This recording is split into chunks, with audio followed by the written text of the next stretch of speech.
Revise कीजिए 11.3 long distance transport को।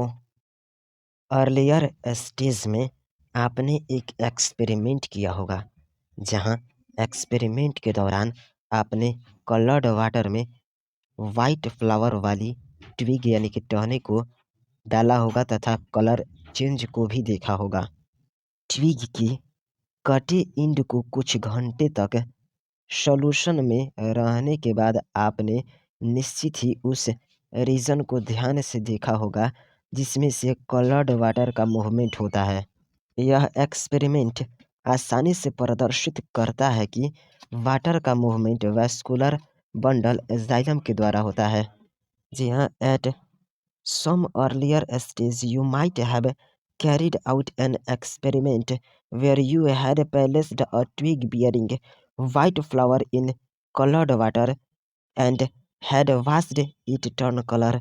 On examining the cut end of the twig after a few hours, you had noted the reason through which colored water moved. That experiment very easily demonstrates that the path of water movement is through the vascular bundles। अतः ये water का movement किससे होता है?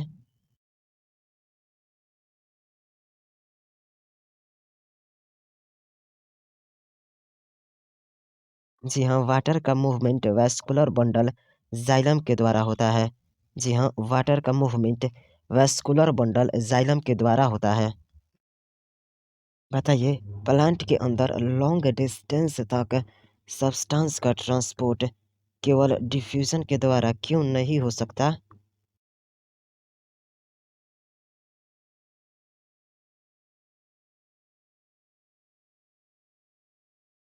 जी हाँ, plant के अंदर लॉन्ग डिस्टेंस तक सब्सटेंस का ट्रांसपोर्ट केवल डिफ्यूजन द्वारा नहीं हो सकता।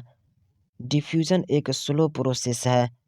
डिफ्यूजन में मात्र शॉर्ट डिस्टेंस तक ही मॉलिक्यूल्स का मूवमेंट हो सकता है। एग्जाम्पल के लिए, एक typical plant cell about 50 micrometre के आर पार मॉलिक्यूल्स को मूव करने के लिए लगभग 2.5 सेकेंड का टाइम लगता है। जी हाँ, long distance transport of substances within a plant can not be by diffusion alone. Diffusion is a slow process. It can amount for only short distance movement of molecules. For example, the movement of molecule across a typical plant cell that is about 50 micrometer takes approximately 2.5 seconds. क्या आप इस rate से calculate कर सकते हैं कि plant के अंदर 1 मीटर की डिस्टेंस तय करने में मॉलिक्यूल्स को डिफ्यूजन के द्वारा कितनी ईयर लगेंगे? लार्ज तथा कॉम्प्लेक्स ऑर्गेनिज्म में सब्सटेंस का मूवमेंट लार्ज डिस्टेंस तक होता है। कभी कभी प्रोडक्शन या एब्जॉर्प्शन एवं स्टोरेज की साइट एक दूसरे से काफ़ी दूर होते हैं, अतः इनके लिए डिफ्यूजन एवं एक्टिव ट्रांसपोर्ट पर्याप्त नहीं है। इसलिए special long distance transport system आवश्यक हो जाता है ताकि सब्सटेंस फास्टर रेट से लॉन्ग डिस्टेंस तक मूव कर सके। Are you agree with this?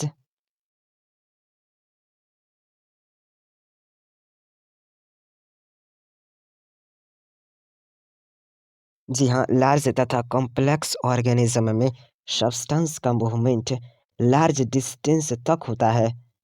कभी कभी प्रोडक्शन या एब्जॉर्प्शन एवं स्टोरेज की साइट एक दूसरे से काफ़ी दूर होते हैं, अतः इनके लिए डिफ्यूजन एवं एक्टिव ट्रांसपोर्ट पर्याप्त नहीं है।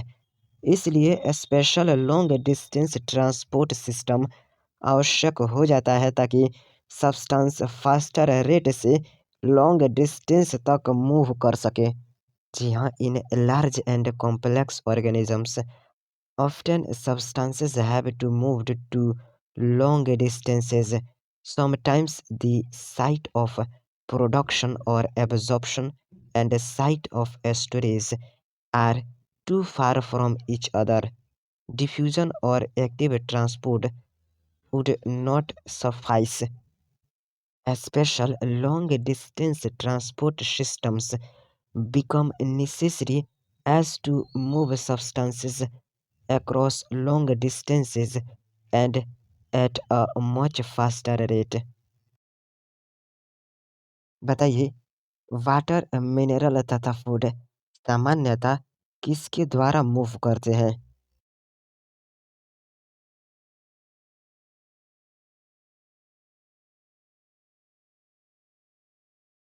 जी हाँ, वाटर, मिनरल तथा फूड सामान्यतः मास या बल्क फ्लो सिस्टम द्वारा मूव करते हैं। जी हाँ, water and minerals and food are generally moved by a mass or bulk flow system.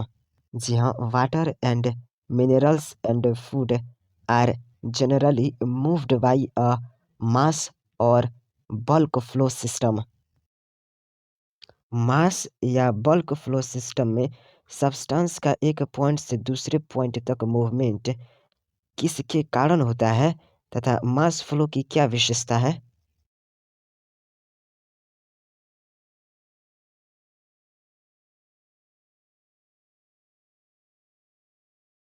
जी हाँ, वाटर, मिनरल तथा फूड सामान्यतः मास या बल्क फ्लो सिस्टम द्वारा मूव करते हैं। मास या बल्क फ्लो सिस्टम में सब्सटेंस का एक पॉइंट से दूसरे पॉइंट तक मूवमेंट दोनों पॉइंट के मध्य प्रेशर डिफरेंस के कारण होता है। मास फ्लो की यह विशेषता है कि इसमें सब्सटेंस दैट इज सॉल्यूशन हो या सस्पेंशन सेम स्पेस में फ्लो करते हैं जैसे बहती नदी का प्रवाह। लेकिन डिफ्यूजन में डिफरेंट सब्सटेंस अपनी कंसंट्रेशन ग्रेडियंट के अनुसार स्वतंत्र रूप से मूव करते हैं। जी हाँ, mass flow is the movement of substances in bulk और इन मास from one point to another as a result of pressure differences between the 2 points. It is a characteristic of mass flow that substances, whether in a solution or in suspension, are swept along at the same pace as in a flowing river. This is unlike diffusion, where different substances move independently depending on their concentration gradient. जी हाँ, mass flow is the movement of substances in bulk or in mass from one point to another as a result of pressure differences between the 2 points. It is a characteristic of mass flow that substances, whether in a solution or in suspension, are swept along at the same pace as in a flowing river. This is unlike diffusion, where different substances move independently depending on their concentration gradient. Mass flow और diffusion में क्या अंतर है?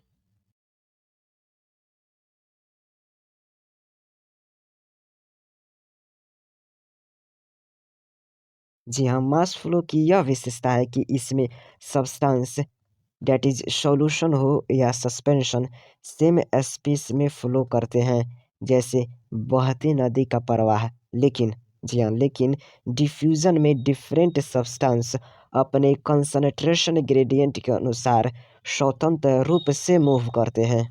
जी हाँ, mass flow की यह विशेषता है कि इसमें सब्सटेंस दैट इज सॉल्यूशन हो या सस्पेंशन सेम स्पेस में फ्लो करते हैं जैसे बहती नदी का प्रवाह।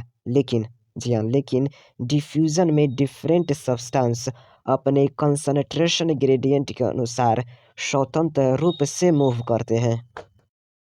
बल्क फ्लो को कैसे अचीव्ड किया जा सकता है?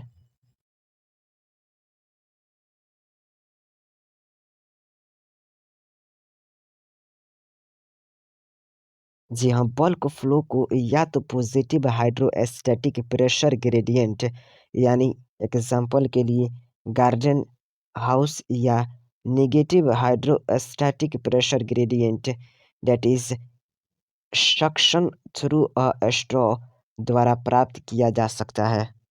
जी हाँ, bulk flow can be achieved either through a positive hydrostatic pressure gradient that is a garden hose और a negative hydrostatic pressure gradient that is for example suction through a straw। जी हाँ, bulk flow can be achieved either through a positive hydrostatic pressure gradient that is a garden hose और a negative hydrostatic pressure gradient that is for example suction through a straw। Translocation किसको कहते हैं?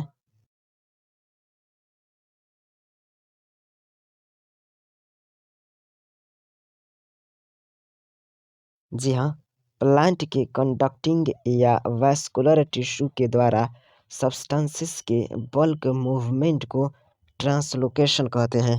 जी हाँ, the bulk movement of substances through the conducting और vascular tissues of plant is called translocation.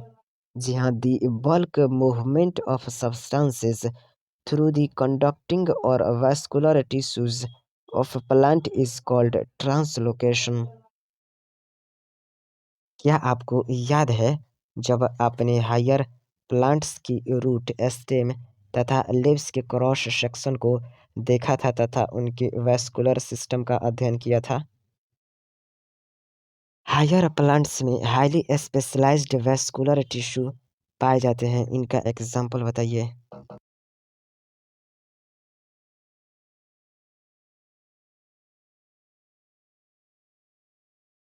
जी हाँ, higher plants में highly specialised vascular tissues पाए जाते हैं, for example xylem and phloem.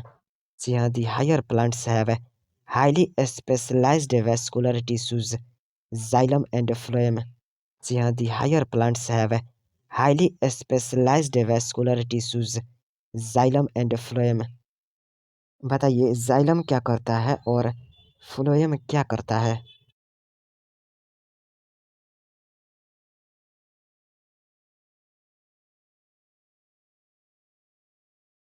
जी हाँ, xylem mainly water mineral salts, कुछ ऑर्गेनिक नाइट्रोजन तथा हार्मोन को रूट से प्लांट के एरियल पार्ट्स तक ट्रांसलोकेट करता है।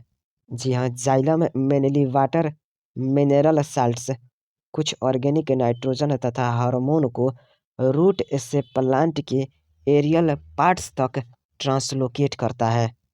जी हाँ, xylem is associated with translocation of mainly water mineral salts, some organic nitrogen, and hormones from roots to the aerial parts of the plant। जी हाँ, xylem is associated with translocation of mineral water, mineral salts, some organic nitrogen, and hormones from roots to the aerial parts of the plant। बताइए phloem क्या करता है?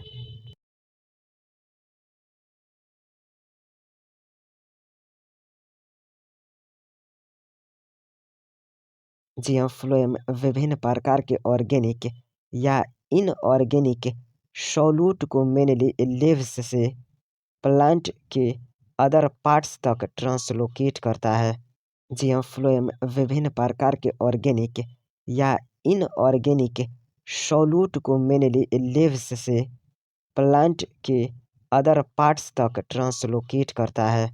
जी हाँ, the phloem translocates a variety of organic and inorganic solutes, mainly from the leaves to other parts of the plants।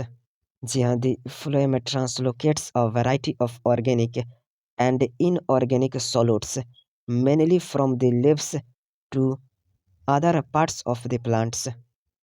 Revise कीजिए 11.3.1। How do plants absorb water को? Plant के लिए अधिकतर जल का एब्जॉर्प्शन किसके द्वारा होता है?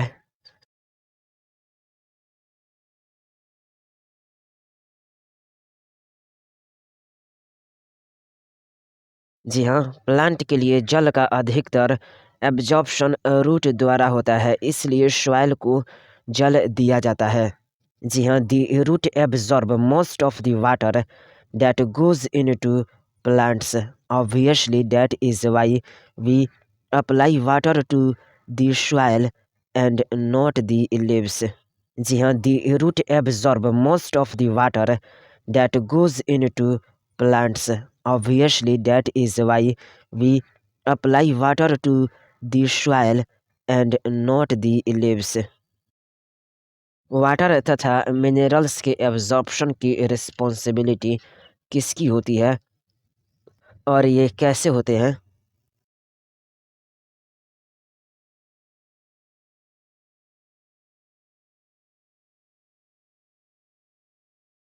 जी हाँ, वाटर तथा मिनरल्स के एब्जॉर्प्शन के रिस्पॉन्सिबिलिटी स्पेसिफिकली रूट हेयर्स की होती है।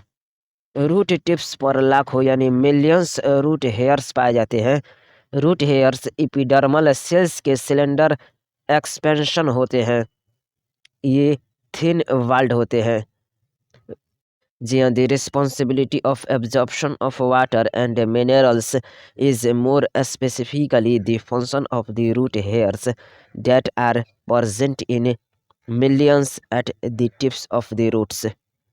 जी हाँ, the responsibility of absorption of water and minerals is more specifically the function of the root hairs that are present in millions at the tips of the roots. बताइए root hairs कैसी होती है?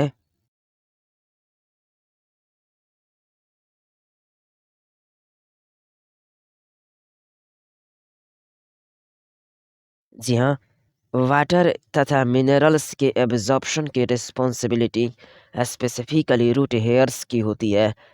Root tips पर लाखों root hairs पाए जाते हैं। Root hairs epidermal cells के सिलेंडर एक्सपेंशंस होते हैं। ये थिन वाल्ड होते हैं।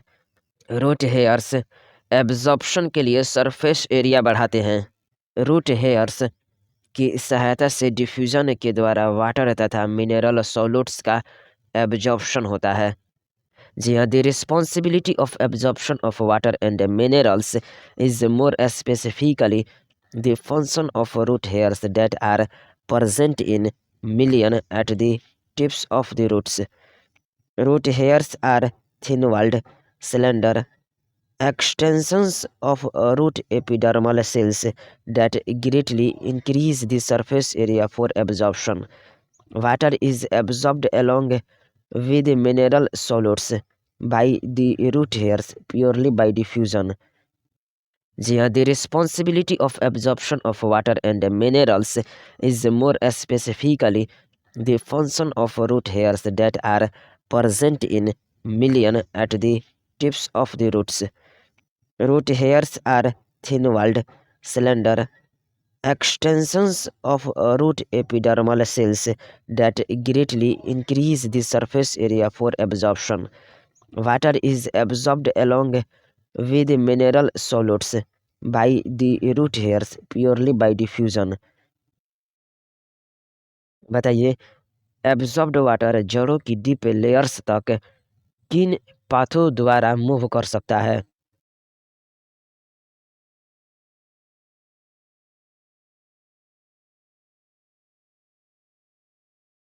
जी हाँ, एब्जॉर्ब वाटर जड़ों की डीप लेयर्स तक दो पाथवे द्वारा मूव कर सकता है। दो डिफरेंट पाथवे में फर्स्ट है एपोप्लास्ट पाथवे, सेकेंड सिमप्लास्ट पाथवे। जी हाँ, once water is absorbed by the root hairs, it can move deeper into root layers by two distinct pathways, apoplast pathways, symplast pathways. जी हाँ, once water is absorbed by the root hairs, it can move deeper into root layers by two distinct pathways, apoplast pathways, symplast pathways. चलिए apoplastic pathway के बारे में बताइए। बताइए क्या apoplastic pathway adjacent cell walls का system है जो रूट के इंडोडर्मिस की कैस्पेरियन स्टेप्स को छोड़कर पूरे प्लांट्स में कंटिन्यूअस रहता है। वाटर का एपोप्लास्टिक मूवमेंट विशेष तौर पर किसके द्वारा होता है?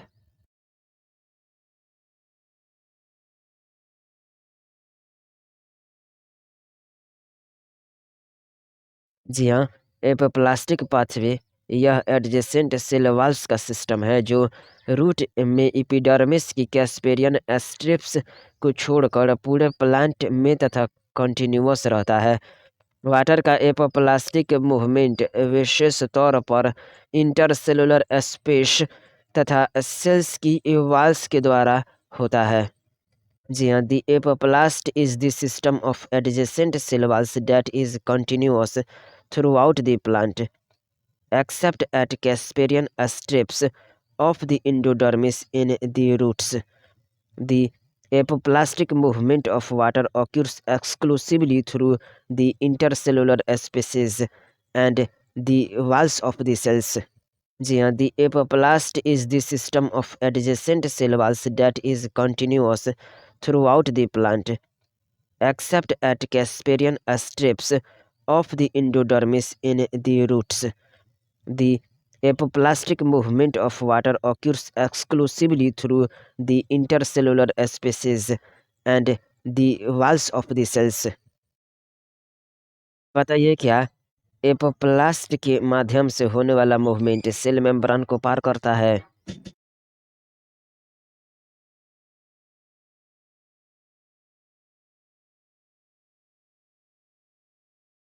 जी हाँ, एपोप्लास्ट के माध्यम से होने वाला मूवमेंट सेल मेम्ब्रेन को पार नहीं करता है। जी हाँ, movement through the apoplast does not involve crossing the cell membrane. जी हाँ, movement through the apoplast does not involve crossing the cell membrane. बताइए एपोप्लास्टिक मूवमेंट किस पर डिपेंड करता है?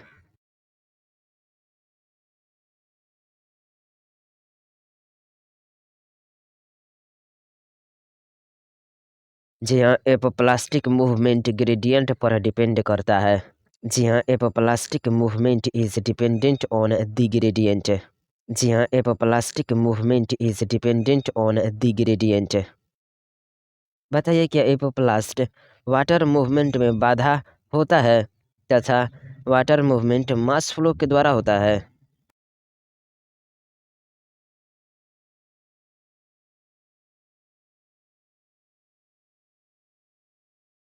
जी हाँ, एपोप्लास्ट वाटर मूवमेंट में बाधक नहीं होता तथा वाटर मूवमेंट मास फ्लो के द्वारा होता है।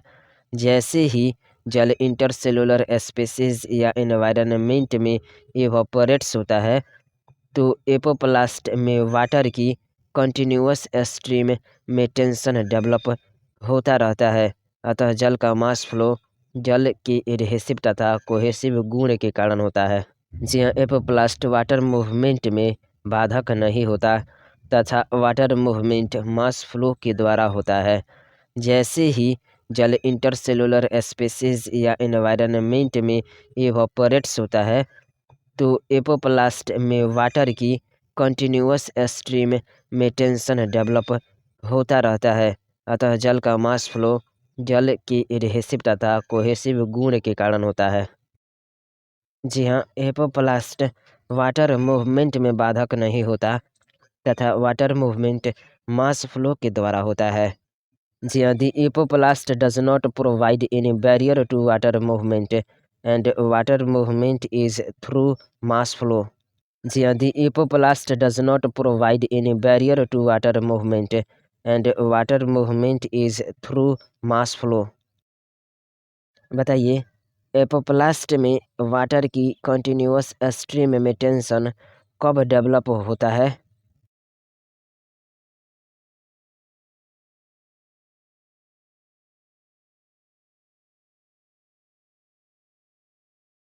जी हाँ, जैसे ही जल इंटरसेलुलर स्पेसीज या एनवायरनमेंट में इवोपरेट्स होते हैं तो एपोप्लास्ट में वाटर की कंटिन्यूअस स्ट्रीम में टेंशन डेवलप होता है। जी हाँ, as water evaporates into the intercellular species or the atmosphere, tension develop in the continuous stream of water in the apoplast. Hence, mass flow of water occurs due to the adhesive and cohesive properties of water. जी हाँ, as water evaporates into the intercellular spaces or the atmosphere, tension develop in the continuous stream of water in the apoplast. Hence, mass flow of water occurs due to the adhesive and cohesive properties of water. बताइए, जल का mass flow किस गुण के कारण होता है?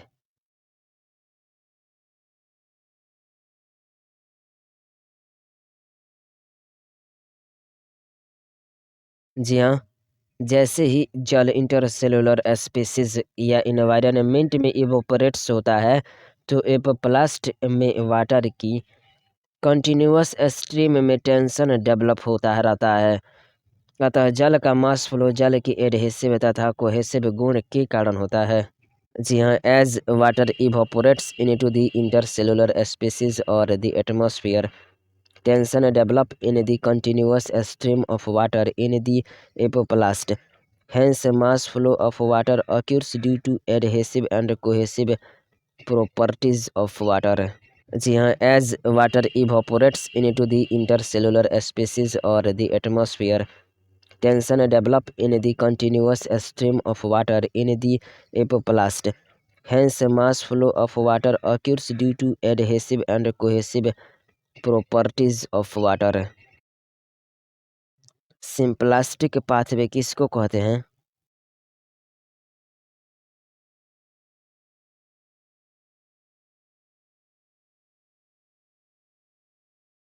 जी हाँ, इंटरकनेक्टेड प्रोटोप्लास्ट्स के इस सिस्टम को सिम्प्लास्टिक सिस्टम कहते हैं। जी हाँ, the symplastic system is the system of interconnected protoplasts. जी हाँ, the symplastic system is the system of interconnected protoplasts. बताइए, किस पाथवे में पड़ोसी सेल्स आपस में साइटोप्लाज्मिक स्ट्रैंड्स द्वारा कनेक्ट रहती है, जो प्लाज्मोडेस्माटा द्वारा एक्सटेंड करती है?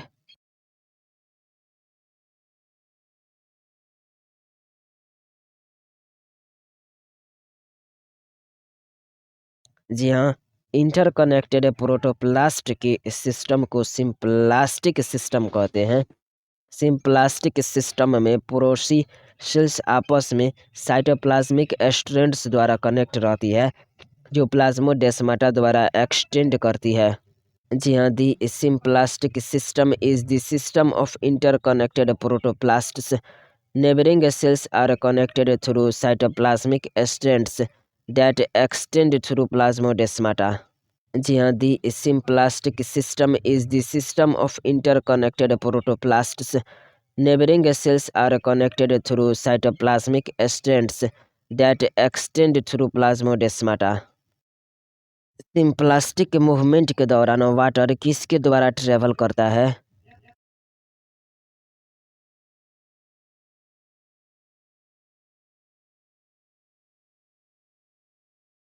जी हाँ, सिम्प्लास्टिक मूवमेंट के दौरान वाटर सेल्स के द्वारा ट्रेवल करता है। जी हाँ, सिम्प्लास्टिक मूवमेंट के दौरान वाटर सेल्स के द्वारा ट्रेवल करता है। बताइए, सेल्स के साइटोप्लाज्म का इंटरसेलुलर मूवमेंट किसके द्वारा होता है?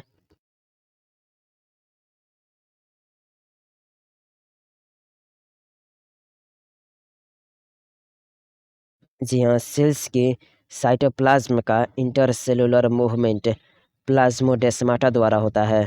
जी हाँ, सेल्स के साइटोप्लाज्म का इंटरसेलुलर मूवमेंट प्लाज्मोडेस्माटा द्वारा होता है। बताइए, सिम्प्लास्टिक मूवमेंट रिलेटिवली स्लो क्यों होता है?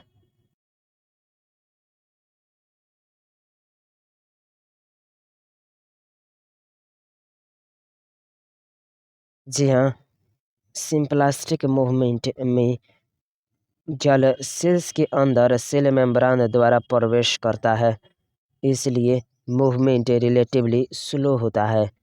यह मूवमेंट फिर से ग्रेडियंट को कम करता है। जी हाँ, water has to enter the cells through the cell membrane.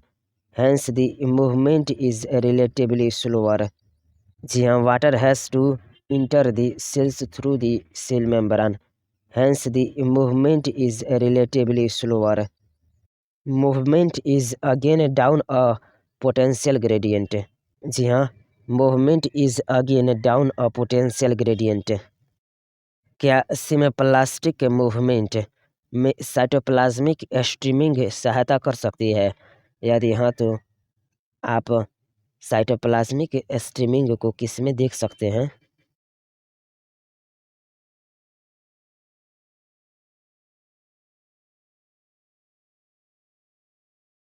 जी हाँ, सिम्प्लास्ट मूवमेंट में साइटोप्लाज्मिक स्ट्रीमिंग सहायता कर सकती है। यह साइटोप्लाज्मिक स्ट्रीमिंग को हाइड्रा की लीफ सेल्स में देख सकते हैं। जी हाँ, सिम्प्लास्टिक मूवमेंट में be aided by cytoplasmic streaming. You may have observed cytoplasmic streaming in cells of the hydrilla. जी हाँ, सिम्प्लास्टिक मूवमेंट में be aided by cytoplasmic streaming. You may have observed cytoplasmic streaming in cells of the hydrilla. बताइए किस कारण chloroplast का movement आसानी से दिखाई पड़ता है?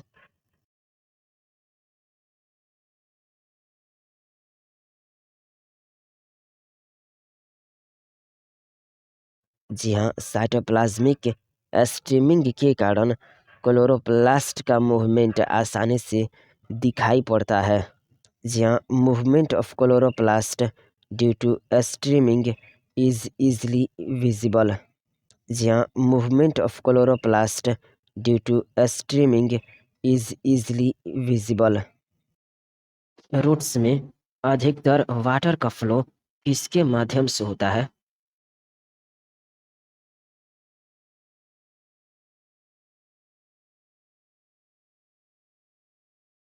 जी हाँ, रूट्स में अधिकतर वाटर का फ्लो एपोप्लास्ट के माध्यम से होता है क्योंकि कॉर्टिकल सेल्स लूजली पैक्ड रहती है, अतः ये वाटर के मूवमेंट में किसी प्रकार का रेजिस्टेंस प्रोड्यूस नहीं करती है।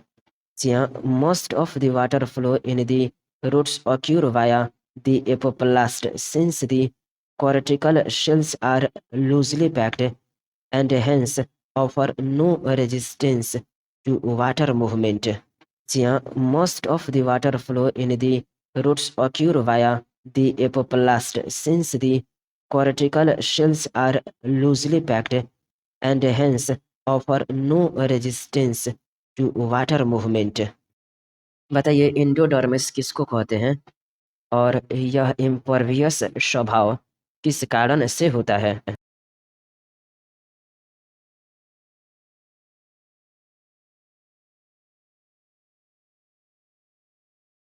जी हाँ, कोर्टेक्स की इनर बाउंड्री वाटर के लिए इम्परवियस होती है जिसे एंडोडर्मिस कहते हैं तथा यह इम्परवियस स्वभाव सुबेराइज्ड मैट्रिक्स के कारण होता है जिसे कैस्पेरियन स्ट्रिप्स कहते हैं। जी हाँ, the inner boundary of the cortex, the endodermis, is impervious to water because of a band of suberized matrix called the Casparian strip. जी हाँ, the inner boundary of the cortex, the endodermis, is impervious to water because of a band of suberized matrix called the Casparian strip. बताइए क्या water के molecules layers को penetrate नहीं कर पाते, इसलिए ये वाल रीजन डेट इज नॉन सुबराइज्ड की ओर चले जाते हैं जो कि मेम्ब्रान के द्वारा शेल में जाता है?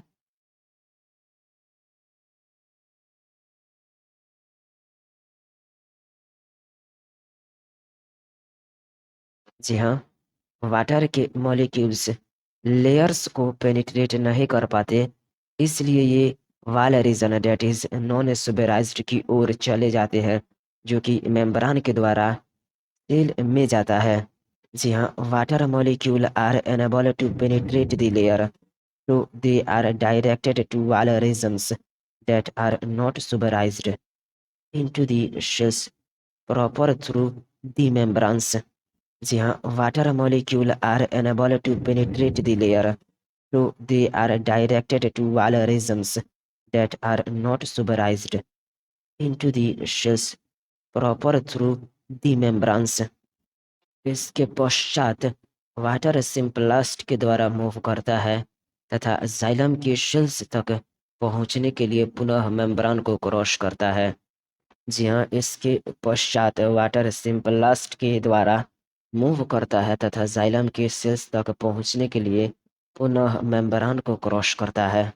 जी हाँ, the water then moves through the symplast and again crosses a membrane to reach the cells of the xylem. Root की लेयर्स द्वारा वाटर का मूवमेंट एंडोडर्मिस में कैसी होती है?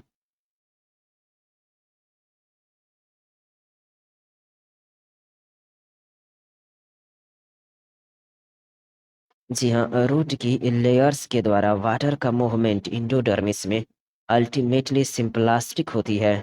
जी हाँ, the movement of water through the root layers is ultimately symplastic in the endodermis. जी हाँ, the movement of water through the root layers is ultimately symplastic in the endodermis. Water तथा अन्य सॉल्यूट को वैस्कुलर सिलेंडर में प्रवेश कराने का केवल यही एकमात्र मार्ग है। जी हाँ, the movement of water through the root layers is ultimately symplastic in the endodermis. This is the only way and other solutes can enter the vascular cylinder. जी हाँ, the movement of water through the root layers is ultimately simplastic in the endodermis. This is the only way and other solutes can enter the vascular cylinder. बताइए, क्या xylem के भीतर पहुंचने के बाद जल पुनः शेल्स के मध्य तथा उनके द्वारा मूव करने के लिए फ्री हो जाता है?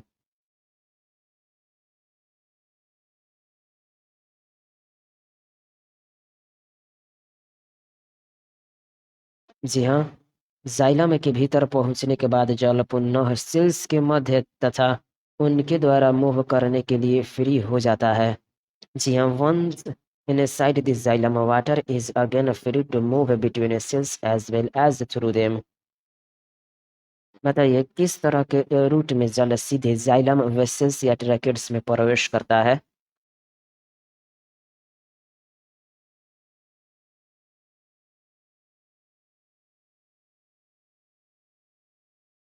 जी हाँ, यंग रूट में जल सीधे जाइलम वेसल्स या ट्रैकेट्स में प्रवेश करता है। जी हाँ, इन young roots, water enters directly into the xylem vessels or tracheids. जी हाँ, इन young roots, water enters directly into the xylem vessels और tracheids. यह नॉन लिविंग conduits यानी कि पाइप्स है, इसलिए इन्हें एपोप्लास्ट का पार्ट माना जाता है। जी हाँ, these are non-living conduits and so are part of the apoplast. जी हाँ, यंग रूट में जल सीधे जाइलम वेसल्स या ट्रैकेट्स में प्रवेश करता है। यह नॉन लिविंग कॉन्ड्यूट्स यानी कि पाइप्स है, इसलिए इन्हें एपोप्लास्ट का पार्ट माना जाता है। चलिए, माइंड कैप्चर कीजिए figure 11.6, pathway of water movement in the root को, और इस फिगर को कम से कम 20 से 30 बार बनाइए। बताइए, क्या आपको इसमें प्लाज्मोडेस्माटा की लेबलिंग दिख रही है? प्लाज्मा मेम्ब्रेन की, कैस्पेरियन स्ट्रिप की, सिम्प्लास्ट का कलर, एपोप्लास्ट का कलर, एपिडर्मिस, एपिडर्मिस से प्लाज्मा डेस्मेटा के थ्रू कॉर्टेक्स, कॉर्टेक्स से इंडोडर्मिस, इंडोडर्मिस से पेरिसाइकल। फिर से बताइए, क्या आपको इसमें प्लाज्मोडेस्माटा की लेबलिंग दिख रही है? प्लाज्मा मेम्ब्रेन की, कैस्पेरियन स्ट्रिप की सिम्प्लास्ट का कलर, एपोब्लास्ट का कलर, एपिडर्मिस, एपिडर्मिस से प्लाज्मा डेस्मेटा के थ्रू कॉर्टेक्स, कॉर्टेक्स से इंडोडर्मिस, इंडोडर्मिस से पेरिसाइकल। चलिए अब माइंड कैप्चर कीजिए figure 11.7। Symplastic and apoplastic pathways of water and ion absorption and movement in roots को, और साथ में इस फिगर को कम से कम 20 से 30 बार बनाइए।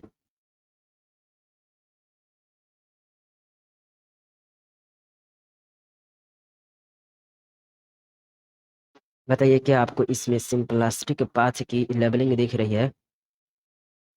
माइंड के फिगर में देखना है। इंडोडर्मिस की, जाइलम की, फ्लोएम की, पेरिसाइकल की, कैस्पेरियन स्ट्रिप की,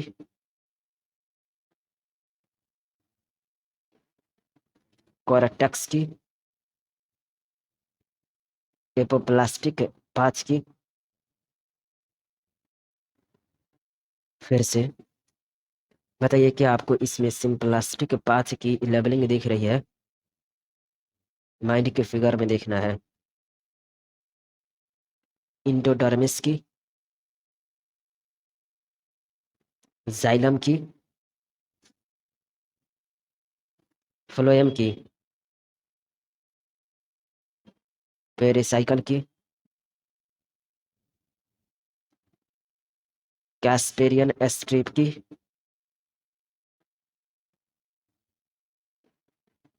कोरेक्टक्स की,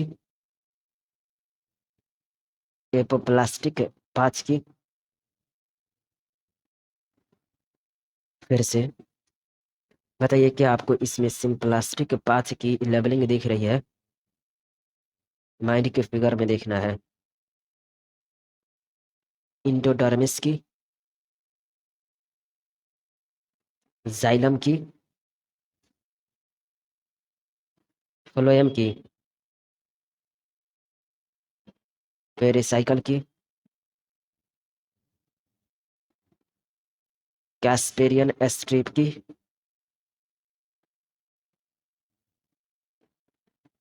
कोरेक्टक्स की, एपोप्लास्टिक पाथ की।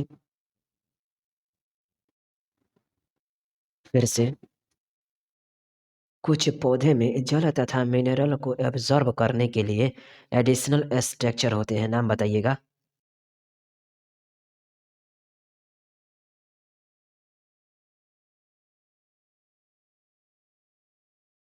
जी हाँ, कुछ पौधे में जल तथा मिनरल को एब्जॉर्ब करने के लिए एडिशनल स्ट्रक्चर होते हैं।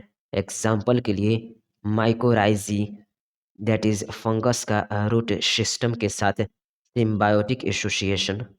जी हाँ, some plants have additional structures associated with them that help in water and mineral absorption. A mycorrhiza is a symbiotic association of fungus and with a root system. जी हाँ, some plants have additional structures associated with them that help in water and mineral absorption. A mycorrhiza is a symbiotic association of fungus and with a root system. Mycorrhiza क्या है?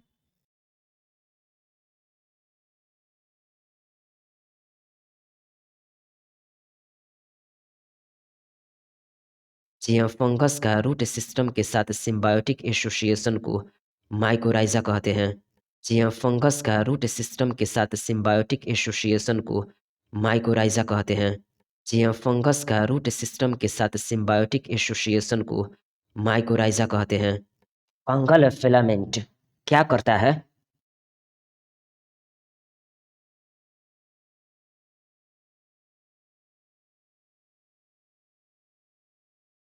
जी हाँ, fungal filament young roots के around network बनाते हैं या वह root की सेल्स को पेनिट्रेट करते हैं।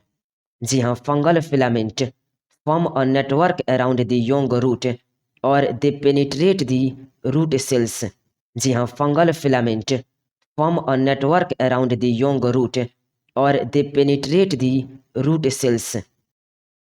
बताइए क्या फंगल हाइफी का सरफेस एरिया बहुत अधिक होता है जो सॉइल से वाटर तथा मिनरल्स को बहुत अधिक मात्रा में एब्जॉर्ब कर लेते हैं जो शायद रूट नहीं कर सकती।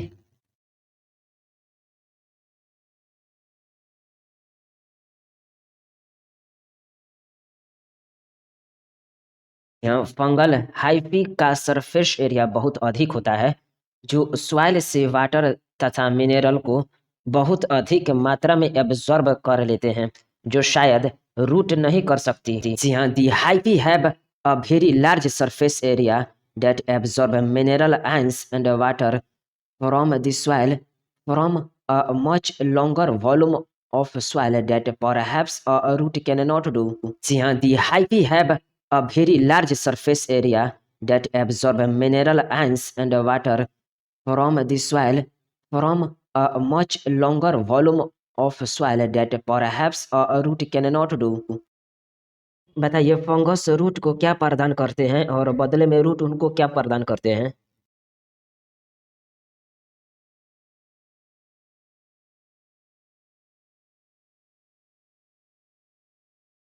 जी हाँ, फंगस रूट को वाटर तथा मिनरल प्रदान करते हैं और बदले में रूट भी माइकोराइजाई को शुगर तथा नाइट्रोजन कंटेनिंग कंपाउंड्स प्रदान करती है।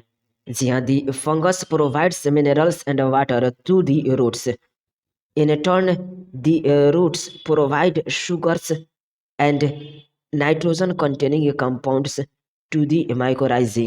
जी हाँ, the fungus provides minerals and water to the roots. In turn, the roots provide sugars and nitrogen-containing compounds to the mycorrhizae। कुछ प्लांट्स का माइकोराइजा के साथ ऑब्लिगेट एसोसिएशन होता है। एग्जाम्पल बताइए।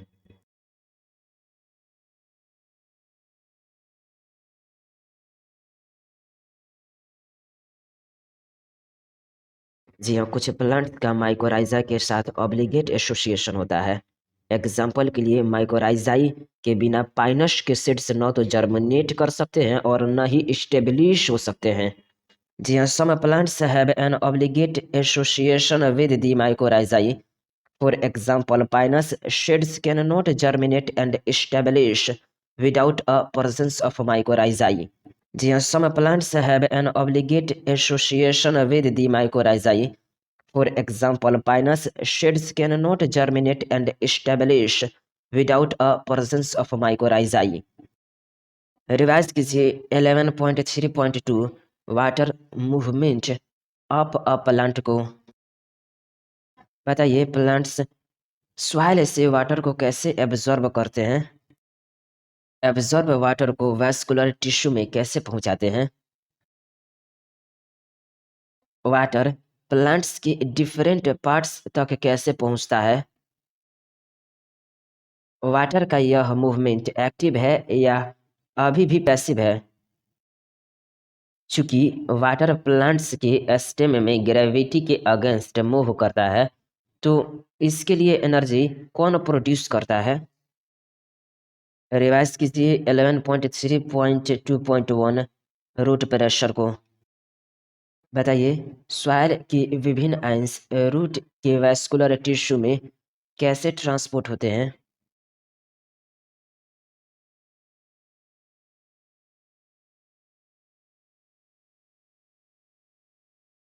जी हाँ, सॉइल के विभिन्न आयंस रूट की वैस्कुलर टिश्यू में एक्टिवली ट्रांसपोर्ट होते हैं। वाटर इस पोटेंशियल ग्रेडियंट को फॉलो करता है तथा जाइलम के अंदर प्रेशर बढ़ाता है।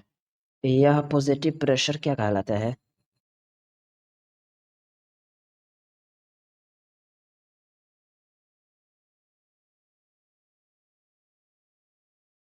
जी हाँ, सॉइल के विभिन्न आयंस रूट के वैस्कुलर टिश्यू में एक्टिवली ट्रांसपोर्ट होते हैं। वाटर इस पोटेंशियल ग्रेडियंट को फॉलो करता है तथा जाइलम के अंदर प्रेशर बढ़ाता है। यह पॉजिटिव प्रेशर रूट प्रेशर कहलाता है। जी हाँ, as various ions from the soil are actively transported into the vascular tissues of the roots. Water follows its potential gradient and increases the pressure inside the xylem.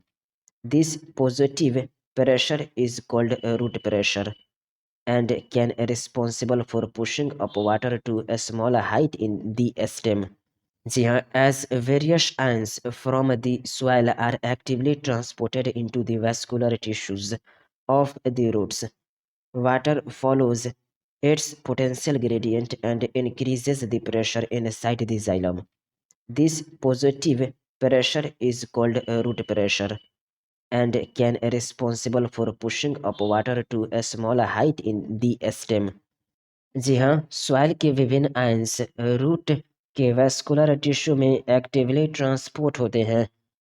Water इस potential gradient को follow करता है तथा xylem के अंदर pressure बढ़ाता है। यह पॉजिटिव प्रेशर रूट प्रेशर कहलाता है। रूट प्रेशर स्टेम में जल को स्मॉल हाइट तक ऊपर भेजने के लिए रिस्पॉन्सिबल होता है। हम कैसे देख सकते हैं कि रूट प्रेशर एग्जिस्ट करता है? How can we see that root pressure exists? एक सॉफ्ट स्टेम का पौधा लें तथा अर्ली मॉर्निंग यानी कि जब एटमॉस्फेरिक मॉइस्चर अधिक हो में स्टेम के बेस से हॉरिजॉन्टली कट करें। कटे भाग से सॉल्यूशन ओज की बूंदें बाहर आने लगती हैं तथा ऐसे पॉजिटिव रूट प्रेशर के कारण होता है। यदि आप उस कटे स्टेम में एक रबड़ ट्यूब चढ़ा दे तो आप वास्तव में एक्सुडेट को कलेक्ट कर सकते हैं तथा एक्सुडेशन के रेट को मेजर कर सकते हैं। एक्सुडेट के कंपोजिशन को भी डिटरमाइन कर सकते हैं। जी हाँ, choose a small soft stemmed plant and on a day when there is plenty of atmospheric moisture, cut the stem horizontally near the base with a sharp blade. Early in the morning, you will soon see drops of solution ooze out of the cut stem. This comes out due to positive root pressure. If you fix a rubber to the cut stem as a sleeve, you can actually collect and measure the rate of exudation and also determine the composition of exudates. जी हाँ, choose a small soft stemmed plant and on a day when there is plenty of atmospheric moisture, cut the stem horizontally near the base with a sharp blade. Early in the morning, you will soon see drops of solution ooze out of the cut stem. This comes out due to positive root pressure. If you fix a rubber to the cut stem as a sleeve, you can actually collect and measure the rate of exudation and also determine the composition of exudates. बताइए, क्या root pressure के effect को night तथा early morning के समय भी देखा जा सकता है जब इवोपोरेशन कम होता है?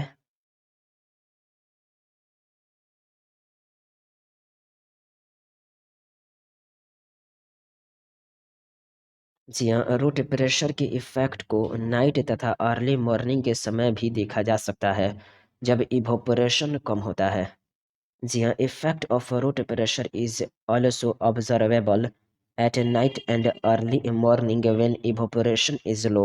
जी हाँ, effect of root pressure is also observable at night and early morning when evaporation is low. बताइए, ग्यूटेशन किसको कहते हैं?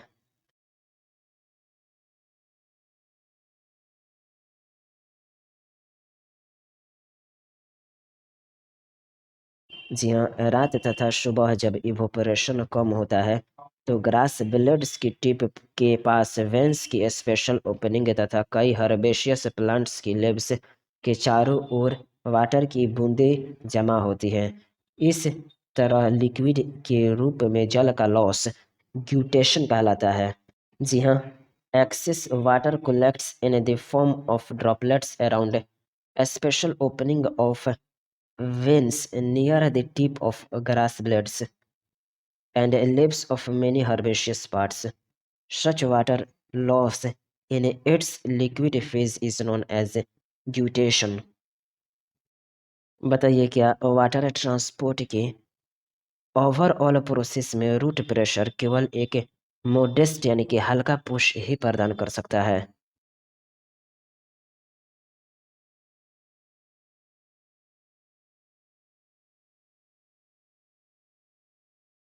जी हाँ, वाटर ट्रांसपोर्ट की ओवरऑल प्रोसेस में रूट प्रेशर केवल एक मोडेस्ट यानी कि हल्का पुश ही प्रदान कर सकता है। टॉल ट्रीज में वाटर के मूवमेंट में इसका कोई मेजर रोल नहीं होता। रूट प्रेशर का ग्रेटेस्ट कंट्रीब्यूशन जाइलम में वाटर मॉलिक्यूल्स की कंटिन्यूअस चेन को रीएस्टेब्लिश करना है। यह चेन ट्रांसपिरेशन के द्वारा उत्पन्न हुए टेंशन से टूट जाती है। जी हाँ। जी हाँ, वाटर ट्रांसपोर्ट की ओवरऑल प्रोसेस में रूट प्रेशर केवल एक मोडेस्ट यानी कि हल्का पुश ही प्रदान कर सकता है। टॉल ट्रीज में वाटर के मूवमेंट में इसका कोई मेजर रोल नहीं होता। रूट प्रेशर का ग्रेटेस्ट कंट्रीब्यूशन जाइलम में वाटर मॉलिक्यूल्स की कंटिन्यूअस चेन को रीएस्टेब्लिश करना है। यह चेन ट्रांसपिरेशन के द्वारा उत्पन्न हुए टेंशन से टूट जाती है। जी हाँ। जी हाँ, root pressure can at best only provide a modest push in the overall pressure of water transport. They obviously do not play a major role in water movement up tall trees. The greatest contribution of root pressure may be re-establish the continuous chains of water molecule in the xylem, which often break under the enormous tensions created by transpiration। जी हाँ, root pressure can at best only provide a modest push in the overall pressure of water transport। They obviously do not play a major role in water movement up tall trees। The greatest contribution of root pressure may be re-establish the continuous chains of water molecule in the xylem, which often break under the enormous tensions created by transpiration। बताइए, majority of water को transport करने के लिए root pressure का कोई role नहीं है? क्या अधिकतर प्लांट्स में वाटर ट्रांसपोर्ट की आवश्यकता ट्रांसपिरेशन पुल द्वारा पूरी होती है?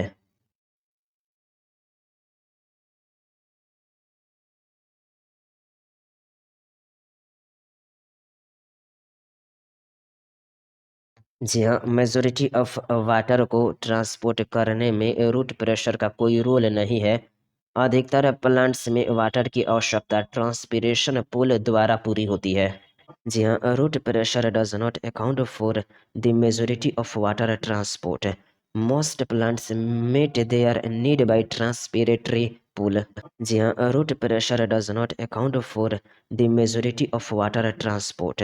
Most plants meet their need by transpiratory पुल।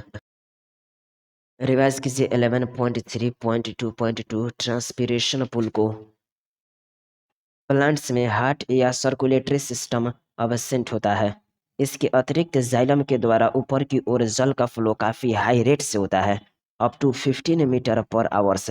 यह मूवमेंट कैसे होता है? क्या प्लांट्स के द्वारा वाटर ऊपर की ओर पुश किया जाता है या पुल किया जाता है?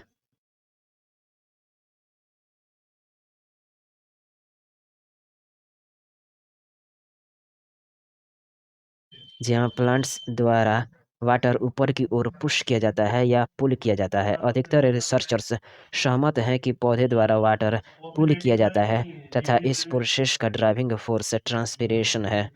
जी हाँ, most Researchers agree that water is mainly pulled through the plant and that our driving force for this process is transpiration from the leaves.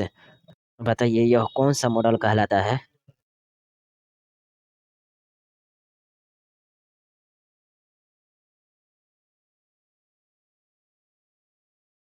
जी हाँ, अधिकतर रिसर्चर्स सहमत हैं कि पौधे द्वारा वाटर पुल किया जाता है तथा इस प्रोसेस का ड्राइविंग फोर्स ट्रांसपिरेशन है। यह वाटर ट्रांसपोर्ट का cohesion tension transpiration pull model कहलाता है, परंतु इस ट्रांसपिरेशन पुल को जेनरेट कौन कर रहा है? जी हाँ, most researchers agree that water is mainly pulled through the plant and that the driving force for this process is transpiration from leaves. This is referred to as cohesion tension transpiration pull model of water transport. जी हाँ, most researchers agree that water is mainly pulled through the plant and that the driving force for this process is transpiration from leaves. This is referred to as cohesion tension transpiration pull model of water transport. फिर से वही सवाल, transpiration pull को generate कौन कर रहा है? क्या प्लांट्स में वाटर ट्रांजिएंट है? लिव्स में पहुंचने वाले वाटर में से कितना परसेंट से भी कम जल फोटोसिंथेसिस तथा प्लांट ग्रोथ में यूज होता है? और यह बताइए कि अधिकतर जल किसके द्वारा लॉस कर दिया जाता है?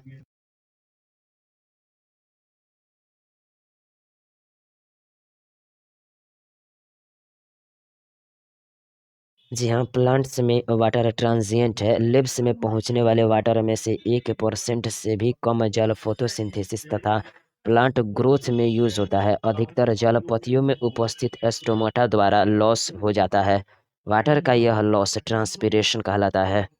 जी हाँ, water is transient in plants. Less than 1% of the water reaching the leaves is used in photosynthesis and plant growth. Most of it is lost through the stomata in the leaves. This water loss is known as transpiration. जी हाँ, water is transient in plants. Less than 1% of the water reaching the leaves is used in photosynthesis and plant growth. Most of it is lost through the stomata in the leaves. This water loss is known as transpiration. आप cobalt chloride paper का use करके leave से होने वाले water loss की study कर सकते हैं। वाटर एब्जॉर्ब करने पर कोबाल्ट क्लोराइड का रंग बदलता है। बताइए किस पेपर का यूज करके लीव्स से होने वाले वाटर लॉस की आप स्टडी कर सकते हैं। वाटर एब्जॉर्ब करने पर कोबाल्ट क्लोराइड का रंग क्या बदलता है?